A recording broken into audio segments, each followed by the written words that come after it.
Awesome. So, hi, everybody. I just gave a little introduction there, but thank you for being here. This is going to go over Kickstarter.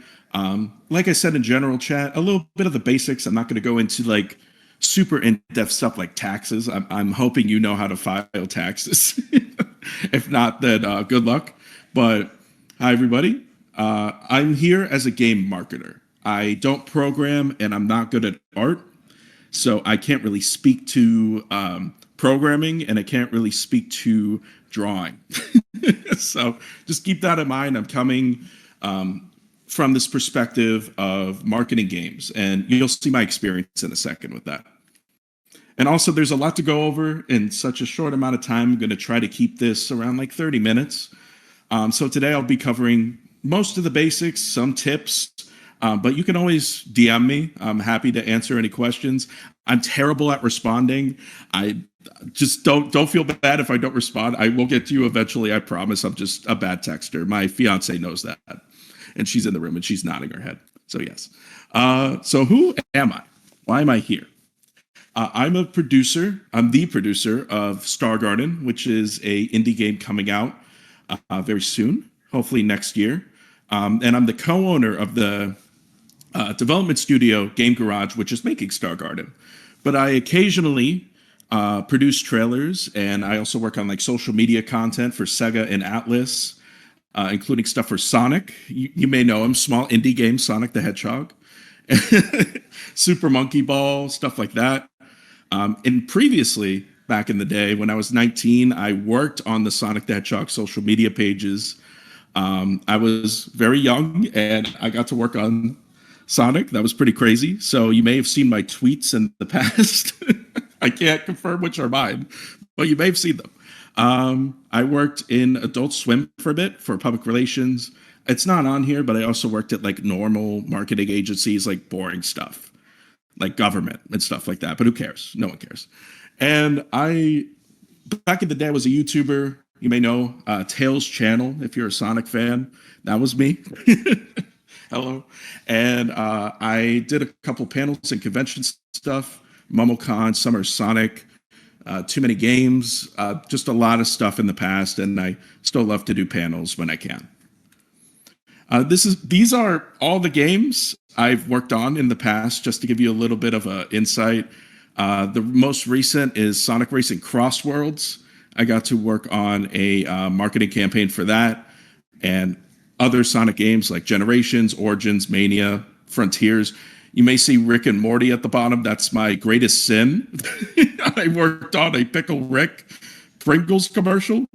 Incredible, I know. Thank you. Thank you. Please hold your applause till the end. Thank you so much. Super Monkey Ball, one of my favorites. And yeah, a little bit of Atlas too. How did our Kickstarter do? I guess you're asking this question if you're here. Our Kickstarter blew away expectations. And hopefully in this presentation, I'm going to kind of tell you how we did it, basically high level stuff, and hopefully it helps out.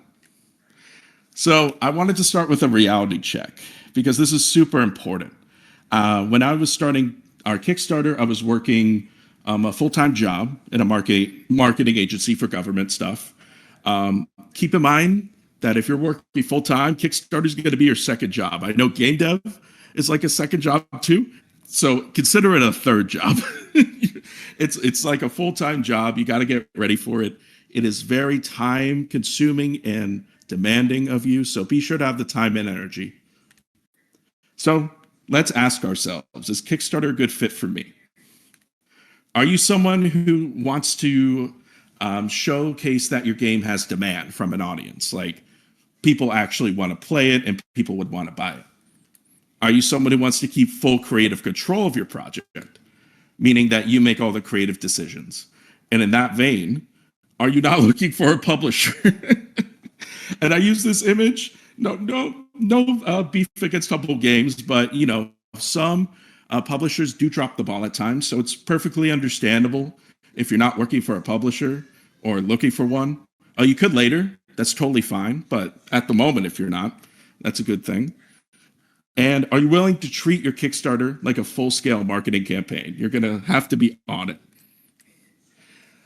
It can be pretty uncertain doing a Kickstarter. There's a lot of duds out there, especially with AI, that's recently become so prevalent on Kickstarter. AI scams. You probably have seen stuff like that. So, can you really trust Kickstarter as a game developer? And why? Because you hear that people hate on Kickstarters all the time. Why won't they hate on mine? And what if it fails? Like, am I putting all this time and energy into nothing? And these are really perfectly understandable questions to ask yourself. And here's scarier, Luigi. You got to worry about taxes, like I mentioned at the beginning. If you're going to do physical items, you need experience in manufacturing and fulfilling them. Thankfully, we did on our team. And you have to think on the fly because running a Kickstarter, again, is a third job, second job, whatever. And it takes a lot of effort. Mighty Number Nine is a great example. Initial success turned into somewhat of a debatable game because of their communication. So again, it's just keeping in mind when you run a Kickstarter and people put money into your game, they're investing in you. And sometimes they could feel entitled because they are investing in you, because they're trusting you with their money. And as a Kickstarter creator, you technically don't owe them anything. Kickstarter even says that. Obviously, you're going to give them something, but you know what I'm saying. So it really depends on your communication skills as well. I know that seems like a lot. There's a lot of negative I already spewed at you, but don't worry. I just want to keep expectations grounded. I want to make sure you all know what you're getting in on. And yeah, so let's get started. And keep in mind, by the way, Star Garden's process was pretty different. We've done Kickstarters before. I worked on a cookbook called The Legends Cookbook. It was like a Legend of Zelda inspired cookbook. I also helped with other Kickstarter projects. And we had some great members on our team. This guy right here, Robert Safazon. This is going to sound crazy. He's the producer of Deltarune. He is helping with our game. He is awesome. We got Shogo Sakai, the composer for Kirby Air Riders and Mother 3, and a bunch of other Nintendo products is helping with our game. David Humphrey, voice of Shadow the Hedgehog, is in our game. Zeno Robinson, great voice actor. Lizzie Freeman, another great voice actor, is Pomni. And probably one of our most important, in my opinion, Chalmix. He's the director of our game and is a big YouTuber. So that really helped us out with promoting the game, which we'll get into later, I promise. But you can have this too, I think. In this industry, it's really good to form connections. This is me and Chalmix at a Starbucks and a Target. And we became friends over our shared experience for Sonic the Hedgehog. He's a big Sonic fan. I'm a big Sonic fan. And we're a team now on this game. So you never know what might happen. Forming these friendships can really get you places. And it's just really cool. So let's talk about things you need to do before you launch your Kickstarter. You got to make your main game loop and prove that your game is fun. Because if you can't prove to yourself and others that your game is fun and people would want to play it, then it's going to be hard to convince people. And yes, I know this could take a long time. I know. But what we did, this process took us over 2 years. And again, I can't really speak on the development side. I was there in meetings, of course. But I know how Chalmix is also our programmer. And I've seen him work sleepless nights, making sure our game is like, there. That's all him. I didn't tell him to work those sleepless nights. He just, he got feedback from events and stuff. And that's a really big thing. We took our game to events. This is a picture of us at Sonic Expo. There's one in Atlanta too. We'll talk about that later. And we did in-person tournaments. So people got to play our game in real time. We did tournaments, and that was basically free playtesting for us. We got a bunch of people who didn't know anything. Our game is inspired by Kirby Air Ride, right? But a lot of people do not know about that sort of gameplay style, and Air Riders just came back. So it was really good to get that feedback. Another thing to do before, and this is super important, super, super important. Internally decide on your scope or near exact. This will help your stretch goals later too, which we'll talk about. This is super important. And we'll talk about that in a bit, I promise. You want to write out your entire Kickstarter campaign from beginning to end, and each section should be extremely detailed and clear, but not like too long, I would say. Short and sweet, because you may notice people these days do not read. So it's good to keep things short and sweet. And here are some topics I suggest for you. You want like your opening line elevator pitch. For Star Garden, here, let me show you our page right here. Raise cosmic pets that evolve into the vehicles you ride. That's the game right there. Simple to the point. That's our elevator pitch. Super easy to understand. And here are the sections that we have. We have our story. And like I said, this is different for everybody. So here's stuff I suggest, right? You have your opening line elevator pitch at the top. You put your demo right at the top if you have one. You put a little bit about the game, the different game modes. So if you have like a story mode, a multiplayer mode, this is stuff you would want to include. Stretch goals, which again we'll get to. Social media. So put all your links there. Platforms that you're going to be on. We'll talk about that. That's another important thing. And backer rewards. And this is also very important. The producer of Deltarune told us that this was very important. You're going to want to include GIFs. These are really good for people who are just scrolling through the text. Great pace breakers that will allow you and the viewer to just see what the game is like while they're reading, or honestly just like glazing over, I guess, kind of looking at it, but not really reading it. GIFs are really important. Another thing is you're going to want to build, and this kind of ties into what I had before with the game loop. Build a playable demo or real footage, no mock-ups, absolutely no AI. No AI. Please, God, no AI. You need real proof. People will know. And a lot of Kickstarters, like I said before, have become AI scams. So people have become very privy to that. So the moment you put in AI, that's the moment where you're going to lose a lot of credibility. And I'm sure you all know that already. So what we did is on the launch day of our Kickstarter, we had our free demo. And we'll talk about a little about this later because it was good and bad. But yeah, we had our free demo launch on the same day as the Kickstarter. In hindsight, it really helped us out. Gave us a lot of feedback on day one, and people got to experience like the vibe of the game before donating to it. And I think that's a really good vertical slice of what you're going to give people.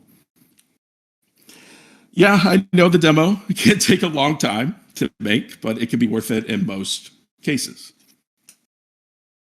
Awesome. So another thing is building your audience. You should not launch without an audience.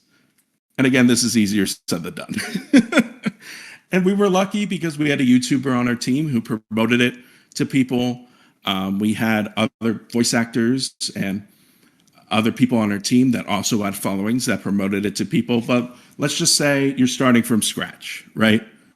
What can I do to get my game out there without that sort of advantage? Here are some tips. The most obvious one being share your game on social media. Twitter, Instagram, Blue Sky, whatever you think would be the best for your audience. And post in formats that are catered. So like on Instagram, you're going to want to post reels. On Twitter, images, video, stuff like that. This could be its own presentation like I have at the bottom. There's a lot to know about social media. But if you use it, you probably know what works on there already. So, and it's kind of like a trial run too. If something doesn't really do as well as you're hoping, try something else out. And eventually, I think you'll kind of stumble into something that works for you the best. Go to different events and showcase your games if you're able. This can be online, in person. I actually have a slide next that will show you some. The Steam Next Fest, everyone talks about it. We know what Steam Next Fest is. May be good for you, but remember, remember you only get one. You only get one Steam Next Fest. So be sure you are very positive that you want to put your game on Steam Next Fest right now, because you can't change your mind later. But in general, I would recommend making your Steam page early. You can make it today. It is $100 to make a Steam page. That's an investment, of course, but I would say it's worth it in the end because you could start getting those wish lists. We'll talk about it in a second. Very important. And again, this is just like a very tiny portion of what you could do. There are a lot of other things you could do. And again, those events. I'm sorry, my mouth is dry. Oh my God. We posted our game on Sage 2025, which is the Sonic Amateur Games Expo. And again, our game is very like Sonic coded. So this was a great way to get it out there to other people who didn't really know about the game. Sage is also where games like Pizza Tower. I love Pizza Tower. Pizza Tower got its start here as well. So it's a great way to get your game out there. And you may think, wow, is it just going to be all Sonic related? No, they accept indie games. They're really cool. I think my monitor just turned off. There we go. My monitor just turned off for a second.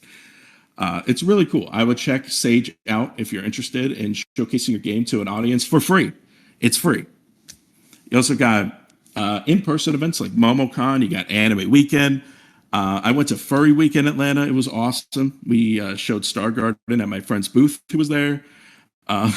We got Southern Fried Game Expo. We got Atlanta Sonic Expo, which I told you we went to before. I mean, anything.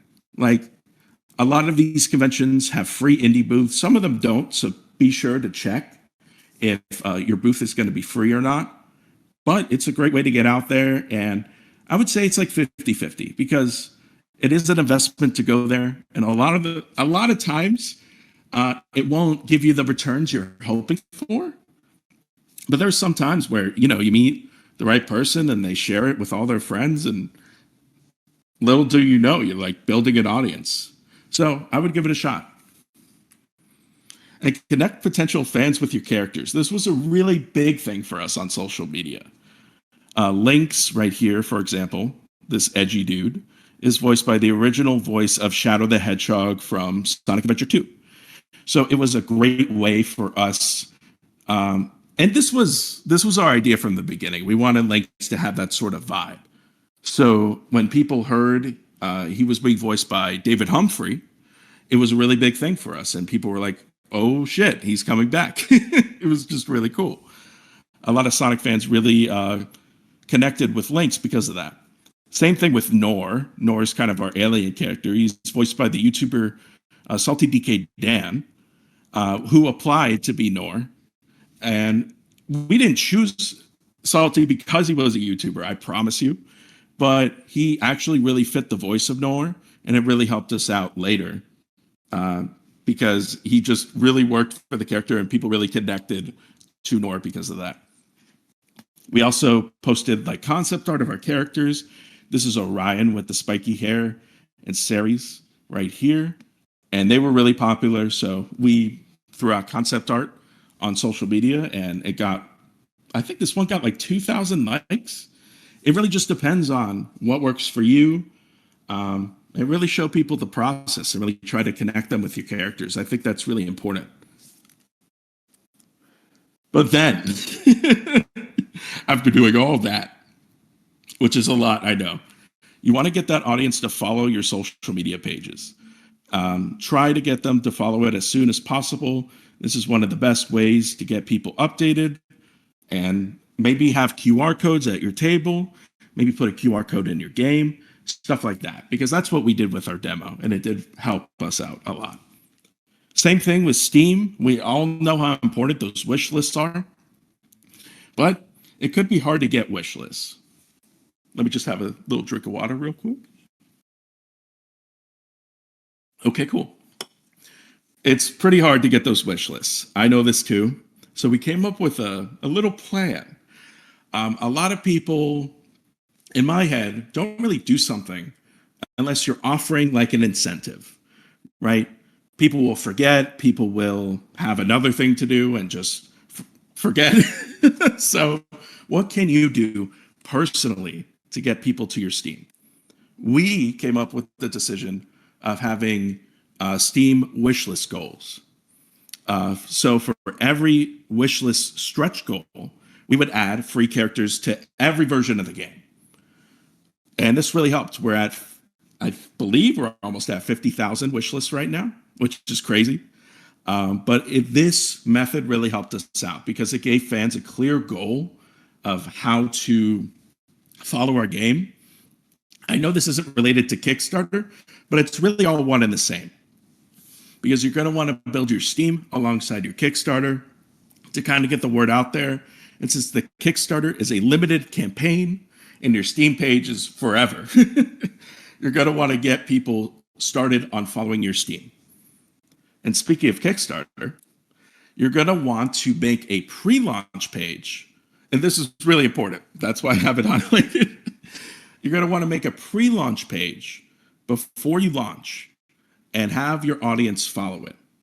Now, what does following do? Every follower will get an email the moment you launch your campaign. So all those followers get an email. And honestly, emails are like the best way to communicate with people because that is how, everyone checks their email. I could check Twitter and miss like a tweet or something, but everyone usually checks their email. So this is a great way to tell people the moment when it starts, because you could post as much as you want on social media. There are going to be people who forget, but they'll check their email and there it is. So I recommend greatly to focus on this follower count. And what we did to make it a little easier, do you see this link right here? GetStarGarden.com. We link that straight to our Kickstarter. If you type it in your browser right now, you'll be linked to our Kickstarter. And Kickstarter usually gives you like a giant link that you can like post places, but we wanted something easy and actionable. Get Star Garden is a call to action, right? You're basically pre-ordering the game. So we thought it would be a really smart idea to have GetStarGarden.com be the landing page for our Kickstarter. We also have one for Steam too. It's WishListStarGarden.com. And both of those are really good call to actions because it's not just a website. It's telling people to do something. It's getting them a call to action very simply. And these websites are like $12 a year. I got them on Squarespace. So for $12 a year, you can have a very easy to understand link. So here are some tips and tricks. Your campaign should usually be 30 days long. I know there's the option to go to 60 days, but I believe that 30 days is probably the sweet spot of what you want to do. And you could ask, wouldn't 60 days be better? So just in case there's more time to get more money. And you'll see in a second why that might not be the case, but it really just depends. I would say 30 days because it's a very good time period. There's a good start and finish. It lasts an entire month. So for that month, that is your Kickstarter. So really go over 30 if you really need it, but I recommend 30. And the reason why is because no matter how long your Kickstarter is, the first and the last days are usually going to be the best because people will immediately get on your game on the first day to make sure they have their pre-orders ready. And the people who forgot will have it on the last day just in case they missed it and they want to get it immediately. So that's why I think 30 days is the best and probably the longest you should go. But it's really up to you and your game. So be sure to really kind of brainstorm what would be best for you. You should have a trailer on the Kickstarter page. There is an option to just have an image, and you could just have, I think on your pre-launch page, you can only have an image. On your full campaign page, you can have a video as well. And I really recommend the trailer because like the description of your Kickstarter, it's a great way for people to really see what your game is. Here are some tips because I edited our trailer just from my own experience on working on Sonic stuff and Monkey Ball. So what I think is trailers should start with gameplay. There are so many times at events during like the Game Awards or something like that, where you might be like, where's the gameplay? Because half of the trailer is CGI and you don't know what that game is supposed to be. So in the first 5 seconds, which is the second point too, I would recommend starting with fun gameplay. Really show people what they're in for, and then you can have CGI, right? But I would really show gameplay.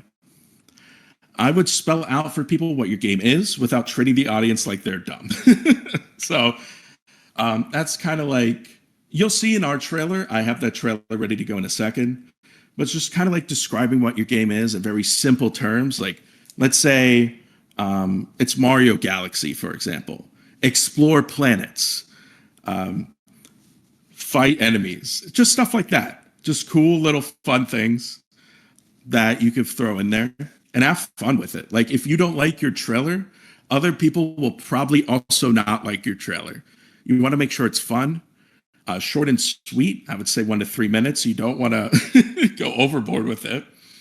But speaking of that, this is kind of contingent on if you want to have a developer section at the end where you're talking about the game. And I would recommend this if you really want to. We didn't for ours, but if you really want to put a face to the name, which could be a good and bad thing, depending on the thing, because you're going to be the first one that gets blamed if anything goes wrong. So just keep that in mind. If you really want to have a developer section at the end and just talk about the game, you can, but I would put that at the end of your trailer. Have the trailer first. Here's Jigglypuff hiding our trailer. I want to show you our trailer just so you could see kind of how I put this stuff into action. And yeah, so let's take a look real quick.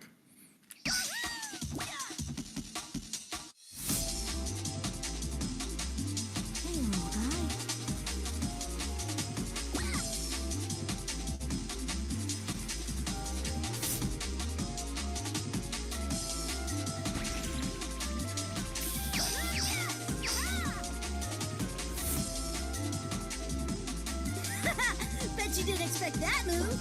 You should listen to your Lumi more. You're out of sync. I zoned out for a bit. Hey, solid effort. Your technique was, what's the human term? Mid? A moment of silence for your pride.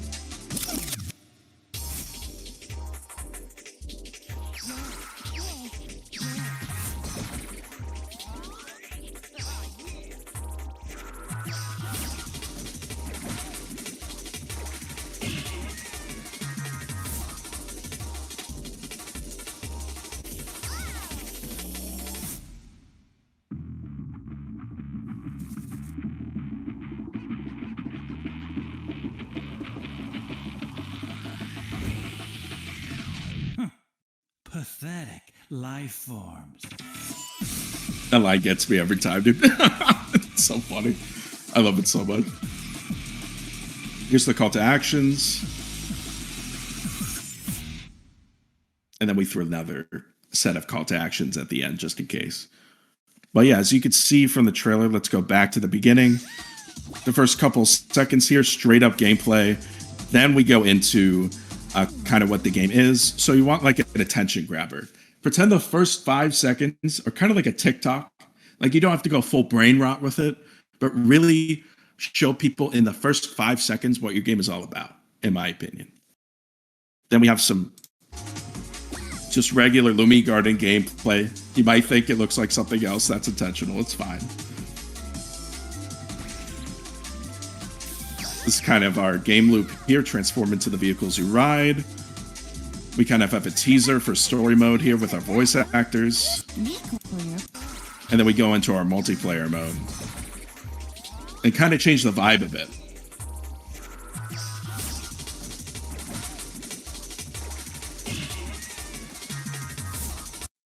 And then at the end, we had a little tease for Lynx, who's voiced by David Humphrey. And that really got people excited. I think that's really cool for the end. Just have like one last thing. You know how in Nintendo Directs, Iwata-san used to be like, and one more thing. I think that was really cool. And that's kind of what we wanted to do for that trailer. So yeah, hopefully y'all like that. This is a big one too. You may see that our goal on our Kickstarter was $35,000, and that was intentional. This is kind of like the minimum realistic amount, just in case your Kickstarter kind of doesn't do as well as you're hoping. This was kind of like our minimum best case scenario. Now, hopefully, you get what we got as well. And that was kind of our internal goal. We were hoping for around this much. So thankfully, we were able to do it. But it doesn't really work out for a lot of Kickstarters in that way. Kickstarter is a very weird platform. So I would just prepare for the worst in terms of your minimum and kind of just go with what you need. This also helps because you could show if you go past your initial goal, and let's say your goal is like 10,000, but you make 100,000, then you made several times more than your initial goal, and you can use that on social media. Be like, oh look, everyone thinks this is cool. So I would have a realistic minimum goal as your goal. If you set it at something pretty crazy, like 1 million, I don't think it's going to work out. So keep that in mind. Kickstarter will take 10 to 15% of what you funded. It might be more than you're expecting. And it was kind of weird because Kickstarter paid us over time. So it will take a while to get all the funds. There are payment processing fees that Kickstarter takes. There's taxes you have to do with Kickstarter. But they do take around 10 to 15%. You may see online it says like 5%. Do not trust that. It is like 10 to 15%. The digital rewards were really big for us. And you may be thinking like, oh, you also have like physical rewards. Like on our page, let's go back real quickly. We have like a physical manga. We have a Lumi plush. So you may be thinking like, aren't physical rewards the way to go? Kind of. But I recommend having more digital rewards. And there are a couple of reasons for this. For physical, like I said before, you're going to have to worry about manufacturing. That's going to take a lot of time and money. And thankfully, we have the experience. But if you're just getting into this, like that's a big hurdle to take on. With digital rewards, it costs nothing to you, right? If you give someone a Steam code of the game, that costs nothing. Now, when it comes to the other platforms, there are some fees, like Nintendo Switch. But it would be significantly less than producing a physical copy. When it comes to like a digital CD or digital soundtrack or digital art book, again, this costs no money for you to produce. You are giving someone a file, and it's a lot easier than having a physical thing, especially right now with the tariffs. Trust me, those plushies were not easy to import. So it really depends on what you want to do. Something like a plushie is really cool, and it was really good for us. We sold more than we were expecting. But again, it's going to cost a lot for you to manufacture, which is why I recommend you have digital rewards first and foremost if you can, especially right now where tariffs are pretty crazy. And it's going to take a lot of money to import everything. Luigi's back. Do not promise too much with stretch goals. I put Luigi here because this is like the biggest Kickstarter killer of all time. Like I said before, scope is very, very, very important. And you may be thinking like, wouldn't I want to offer more so more people can donate? And that's a great question, right? Let's say you reach your goal and you want to like throw in a second game, just like something really big to get more people to donate. But remember, you are an indie team. This is crazy to think about because I've seen a lot of people promise way too much and then they are screwed. So when you really think about your stretch goals and even your main game, think about the scope creep. Promising too much may lead to unfixable scope creep that kills your game. And everyone's expecting it because you promised it. And this is something like we're doing right now but what we did is we made sure that all of our Stretch goals were stuff we were already planning to implement. New Game Plus, Photo Mode, Boss Rush. These are things that are already going to be implemented in the game. So it was really important for us to really make sure that our scope was up to par. Let's go to our backer rewards. Our stretch goals, for example. So like sound testing, gallery mode, in-game speedrunning tools. We also have the Sonic R singer singing a song. I forgot to mention that, my bad. Photo mode. Just all this stuff. And it may seem like a lot at first, but like hard mode in a game is not as much as like a giant expansion, which is why literally our last goal is a free DLC expansion. That's why we put it last, because we know that's going to take the most amount of time. So really try to start low and then reach for the stars later. And do not promise console ports unless you can actually do them. You may have heard about games being promised on a console, like something for the 3DS or the Wii U or whatever, and it just doesn't work out. And fans notice. So make sure you either have a publisher for this, you have the means to do it, or just don't say it. Go on Steam. Start on Steam, get the funds to get the console port, and then go from there. Thankfully, we have the ways to get on console, but not a lot of people do because it takes a lot of time and luck. Getting on Nintendo is crazy. So just make sure you can actually do the console ports. Build a press kit just in case that you can send to influencers and press. There are a lot of websites out there that are very niche and small, but these can really lead to a bigger audience. I see a lot of people going for like IGN on the first day, and it's, I don't know if you're going to get on IGN. I think what would be best is really catering to your niche. Like we worked with Kirby Informer. Our game is inspired by Kirby Air Ride, of course. So we really try to reach out to Kirby and Sonic niche markets, and it worked out. So I would think going on there first, and through that, we actually got more coverage on bigger websites. Even a Japanese, even like a Japanese news website covered us, just from starting from those more niche news websites and influencers. So I would go for that. Your press kit should probably include your Kickstarter link, trailer link, GIFs, demo link, any art and images from the game that you think are cool for them to have for like thumbnails or their articles. It's just important to give them the assets that they need. What we did too, and you may have seen this a lot with Kickstarter campaigns, is make sure the launch date is known. Make sure people that are following you kind of understand the launch date. And people can forget, which is why that Kickstarter follower email is important.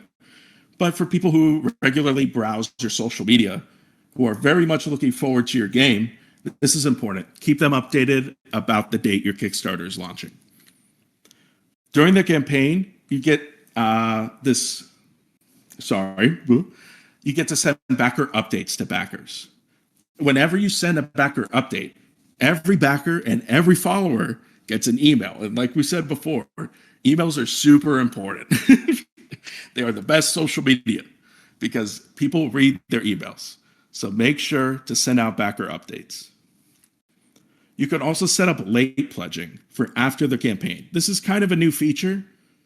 And it kind of, I mean, it's great for like getting people to fund after the campaign is ending. Which is why I also recommend 30 days, because you can also just do late backing if your Kickstarter is successful.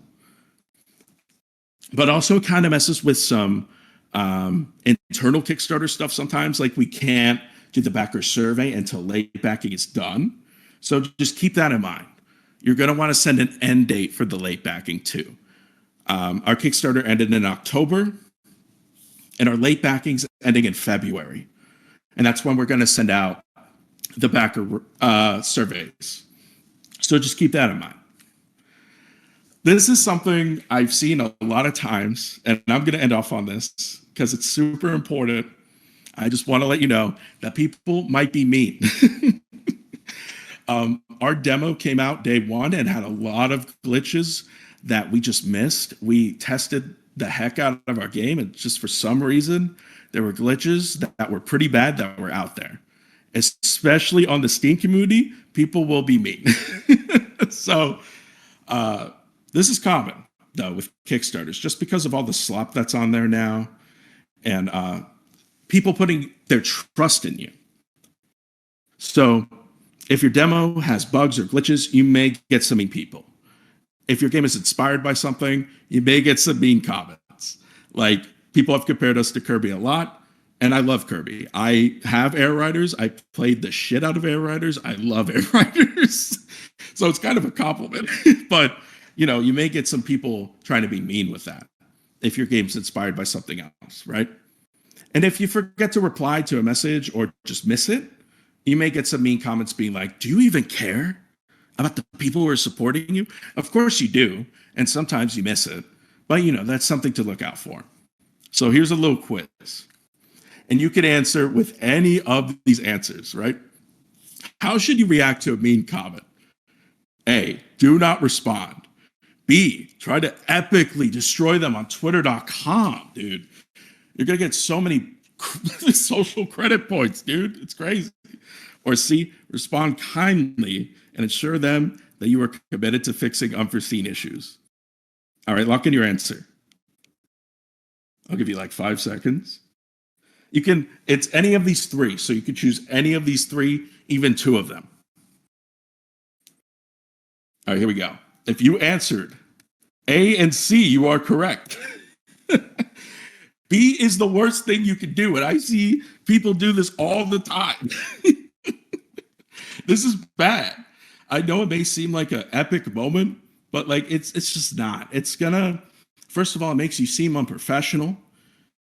And I know people can get under your skin. Trust me, I'm a human too. I understand that people are mean and people can be rude, but trust me. This is the worst way to reply to someone. You should never do it like this. There's like a 1% chance it works and you get a lot of likes. Don't get me wrong. But the 99% chance that it destroys your reputation. And you've probably seen it a billion times. So please, if anything you take away from this presentation, do not do this. Please, God, I'm begging you. But yeah, that's pretty much it for me. If you have any questions, I'm happy to answer them. Thank you so much for coming to my TED Talk. Thank you. Oh, Discord.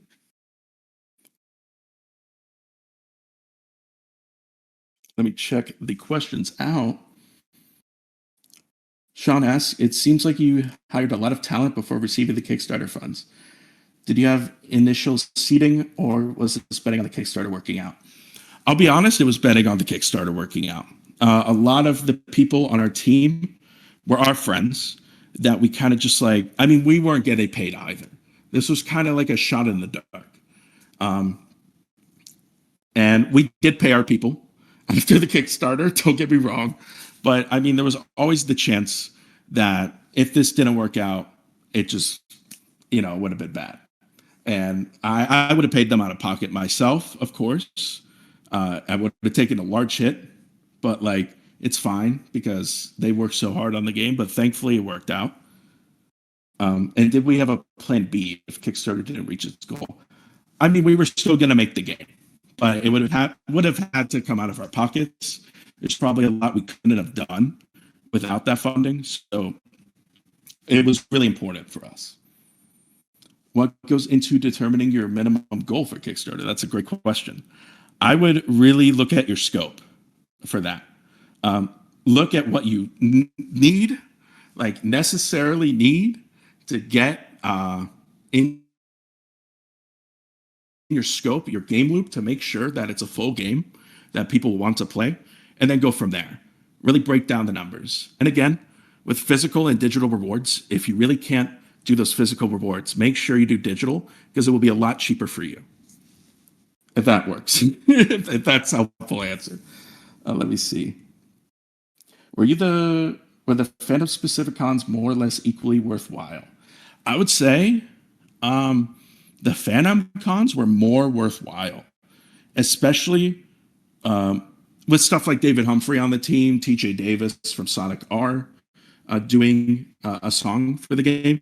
It really connected with Sonic fans. When it came to Kirby, Shogo Sakai, which is a legend, a literal legend. I still can't believe I get to talk to him. Literally went into the Kirby fan base. So it really helped us solidify ourselves. And especially after we announced Shogo, Mr. Sakai-san, that's what really solidified us. It's not just a Kirby Air Ride ripoff, if you know what I'm saying. It kind of made us more appreciated, I guess, and less of an indie game ripoff because we started Star Garden way before Air Riders was announced. We had no idea. And that could happen to you too. So just make sure that you're in good faith with the community you're in. And yeah, that could really help a lot. What lesson there might be for games that don't have fandom? That's a great question. Because there are like a little more niche games that are out there. That's a little difficult. I would say you're really starting from scratch there. I would show how your game is kind of more unique and maybe it will fit within. I would still try with the fandoms. Because your game's probably going to be inspired by something related to it, right? So I would give it a shot anyway and see how it goes. And maybe, yeah, there's so many different fandoms that one will probably fill your niche pretty well, I think.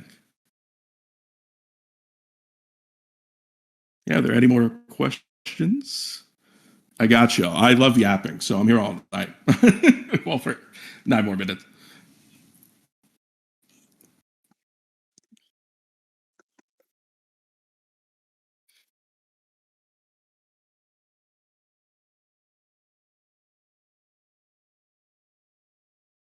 If I could run another Kickstarter, what would I do differently? I would be more prepared on the social media side. I mean, we had like a calendar ready to go. But again, Kickstarter is really on the fly. So, I mean, there was a lot of stuff that we had to do on the fly. And I would just be more prepared. Again, it's like a third job. And I was working on this before I got laid off of my last job. So just make sure you just have it ready to go. If you have features that are being added anyway as stretch goals, do you plan to just add them at a later date? It kind of like I think so. I mean, the thing with stretch goals is it's kind of like pay DLC anyway, because you're planning to add them as features and they're stretch goals, so they're paid. So if you don't make it, I would just add it as DLC down the line if you really want to. Keep in mind that people do have a stigma against DLC. So just make sure that you're positioning it correctly and not just having a photo mode for like $10 or something. It really just depends. Free updates are really good too, just to get people back into the game, but I know that costs. So just really keep in mind what you can do there. What is it like working with such established artists? Did you have to do some convincing to get a buy-in? I think, honestly, it's connections I made when I was like 14 years old. Like the Deltarune producer, for example. I did not know he worked on Deltarune until later. But back in the day, we used to play like games on Skype. And it's honestly just like a full circle moment where like the people you meet today could be working on the greatest things tomorrow. And I didn't ask him to be on the project. He reached out to us, which is kind of insane. So it's really just the people you meet and the takeaways from it, I think could be really important. And also what I will say, I've met some pretty like awesome people that have had a big influence on my life. as a kid. Shogo Sakai is one of them because I played Melee all the time. Not as competitive. I take showers, but but like it's just cool to hear his music in that game and think about how he's working for us. But you got to remember, they're just people. Everyone you meet is just a person with a job, and it's just important to keep it that way. Obviously, you could be respectful, but just treat them like humans, right? If your goal doesn't reach, would you still continue to develop and release the game anyway? It really just depends. For us, yes. For others, that just may not be the case, right? And I don't really have the answer there. It really just depends on what you could do with the resources you have. But it's perfectly understandable. I mean, Kickstarter is a very weird platform. So reaching your goal is kind of a shot in the dark anyway. So be sure to keep a plan B in mind. Is the Sonic Amateur Game Expo in Atlanta? No, Sonic Expo is in Atlanta. It's a little confusing. There's two different things. Sonic Expo is in Atlanta. Sage is online. So Sage is like an online expo that has indie games in it. Rolling Rascal was one of them too. If you ever seen Rolling Rascal, they're great. Yeah, there's the link right there. So I would check it out for Sonic Expo. That's the link. And I can post the link to Sage in a second. But yeah, I would say it's really cool. Sage has platform built indie games. I recommend them a lot. They're really cool. Pizza Tower got its start there, as I said before. So yeah, let me see. How'd you get into game marketing? Did you jump right into games? This is funny. This is really funny. When I was 14, I did a YouTube channel. It's called Tails Channel. There's someone in the audience, Chicky. I bet he's laughing right now. Hi, Chicky. Tails Channel. And it was like a very Sonic related channel. I was a kid and I did like Sonic news. And over time, it thankfully just got out there more. I started to meet people. I met the social media manager at MomoCon. He knew about my channel. And then one day I just kind of shot in the dark, applied for their internship position, and I got it. So it's really just luck. But I think other than that, just showing that you're dedicated to the thing you love is also a big step. I know these days it's a lot different than back then. The games industry is kind of in the trash can. And we can all, I mean, there's a lot of great stuff out there, but it seems like every day people are getting replaced and people are getting laid off, and it sucks. I get it. And I mean, that's why we're contract, because it's just more safe for me. But I would still go for it. If you have a passion or you want to make a fan game or you want to like make videos, I would go for it. You never know where it might lead you. It also got me the position at Adult Swim. So you never know what your little passion project may take you when you're 14. Or even if you're 30, it doesn't really matter how old you are. Let me see. Online events are more, yep. I would say Sage is really good, gets a lot of people out there because a lot of people look at online events like Sage and you don't have to pay to go. So it's just really easy.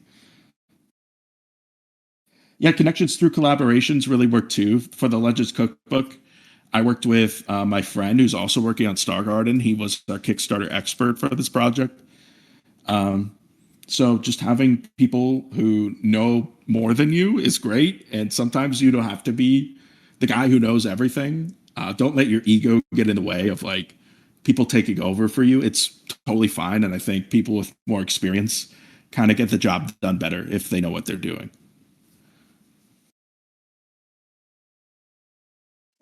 Any thoughts on working with consultants? That's tough. I mean, there are a lot of like different companies like BackerKit that could help or not help depending on the situation. I would make sure that they are not ripping you off.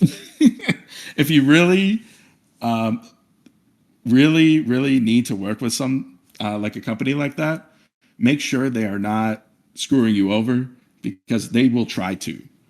A lot of these companies make money off of you. That's their whole gig. So make sure they're not getting as much as you think they are owed. Any thoughts with offering consulting? I mean, I'm here. You could DM me at any time. I can't promise like I'll be there for you 24/7, but like questions, I'm always happy to answer. I can't really talk about specifics with like the industry people like Mr. Sakai or anything like that. That's like all NDA stuff. But I could talk low key. Sounds good. Thank you all.